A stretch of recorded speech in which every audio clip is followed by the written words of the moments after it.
Welcome back to Everything Multiple Sclerosis podcast with Penny. I'm your host, Penny, and I am so glad you're here today. Whether you're living with multiple sclerosis, caring for someone who is, or just learning more about MS, I want to thank you for spending your time with me. Today's episode is called Adaptive Equipment and Resources for Living Better with MS. We're going to talk about tools that support independence, improve safety, and conserve energy. But we're also going to talk about something just as important, the resources, organizations, and support systems that can help guide you through this journey, because no one should be navigating MS alone.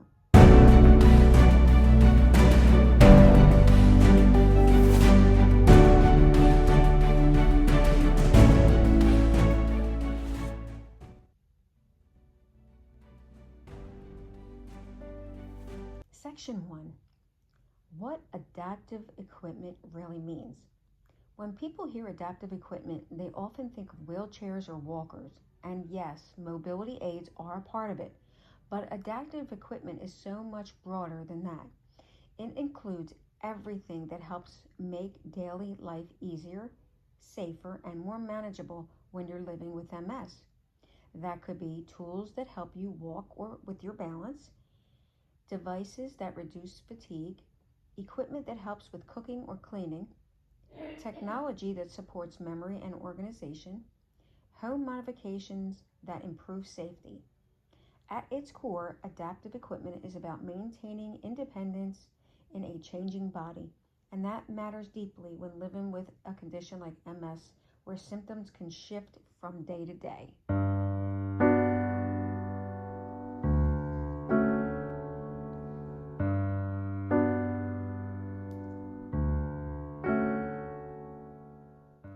Section 2.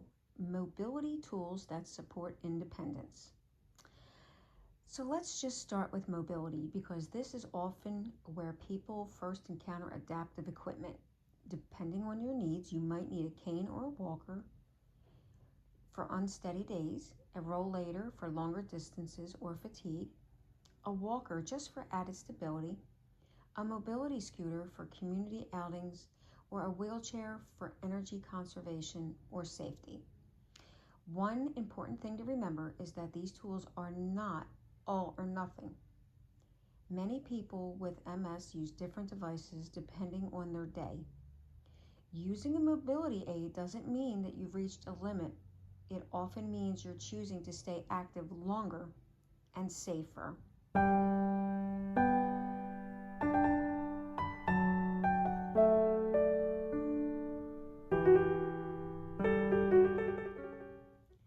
Section 3. Bathroom and home safety equipment. Bathrooms and living spaces can be risky when balance, strength, or fatigue are affected. Helpful adaptive tools include shower chairs or benches, grab bars near toilets and showers, handheld shower heads, non-slip mats, and raised toilet seats. These tools reduce the risk of falls and help conserve energy. And beyond the bathroom, home modifications can make a huge difference too. It could change to better lighting for a visual change, stair rails on both sides, removing loose rugs from the floors and surrounding areas, rearranging furniture for clear pathways, and installing ramps if needed.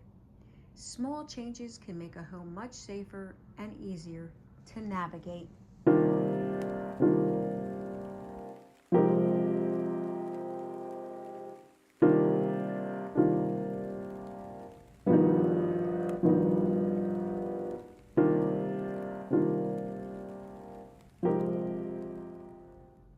Section 4. Energy-saving tools for MS fatigue. MS fatigue is not just being tired. It's a deep, draining exhaustion that rest doesn't always fix. And please excuse my mother. She's in the background coughing, and I apologize. That's where energy conservation tools come in. Some examples include reachers or grabbers, so you don't have to bend or stretch too much, lightweight cleaning tools or robot vacuums, electric can openers and jar openers, rolling carts to move items around your home, and slow cookers or air fryers to reduce cooking effort. These tools are about more than convenience. They help you preserve energy for things that matter the most. Think of it like budgeting energy instead of spending it all at once. I like that one. That one's a good one.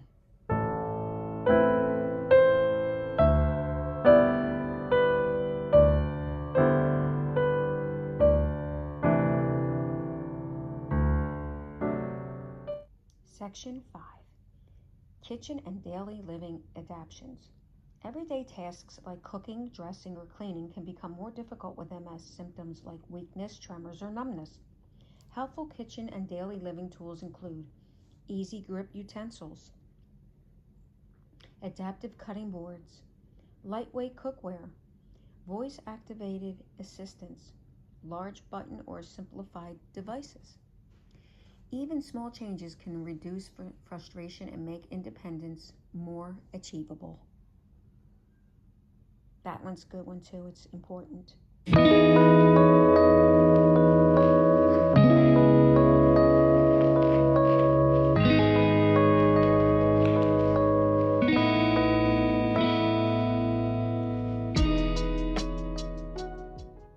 Section 6.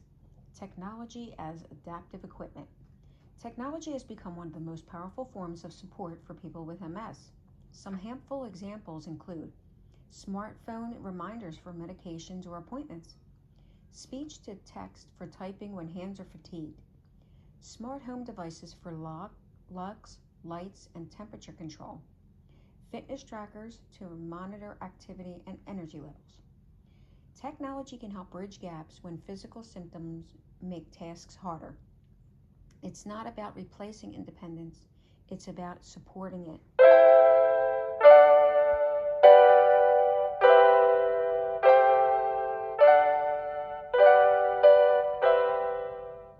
Section 7. Emotional side of using adaptive equipment. Let's pause here for something important. Many people struggle emotionally when they first start using adaptive equipment.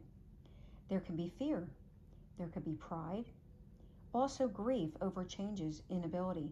But adaptive equipment is not a sign of failure, it's a tool for independence. Using support does not make you weaker, it allows you to stay engaged in your life longer.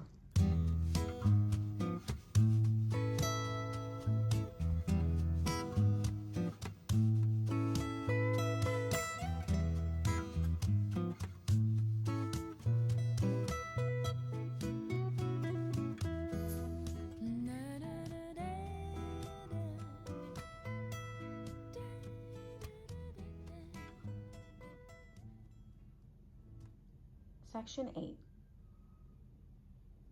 MS resources and support systems. Now let's talk about something just as important as equipment, which is support and resources. I know I've spoke about this before, but here is a more in-depth professional. One of the most helpful organizations for people living with MS is the National Multiple Sclerosis Society. The organization provides educational resources about MS, financial assistance programs, local support groups, equipment guidance, resource and research updates, and caregiver support. You can learn more directly through their official website at the National MS Society. They can also connect people to local services, which could be life-changing when you're trying to figure out what equipment or support that you need. Other helpful types of resources are physical and occupational therapists, durable medical equipment suppliers,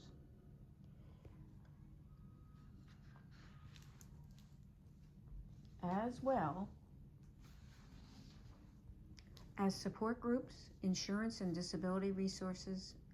So find what works for you. There's no perfect setup for adaptive equipment. What works for one person may not work for another. Your needs may also change over time, and that's okay. The goal is not to use everything all at once. The goal is to use what helps you live your life with more comfort, safety, and independence. So my final thoughts is living with multiple sclerosis requires constant adaptation. But adaptation is not about limitation, it's about creativity. Adaptive equipment and resources are here to support you, not define you. If you take anything away from today's episode, let it be this. Using tools and support is not giving up. It's choosing to keep going in a way that works for your body.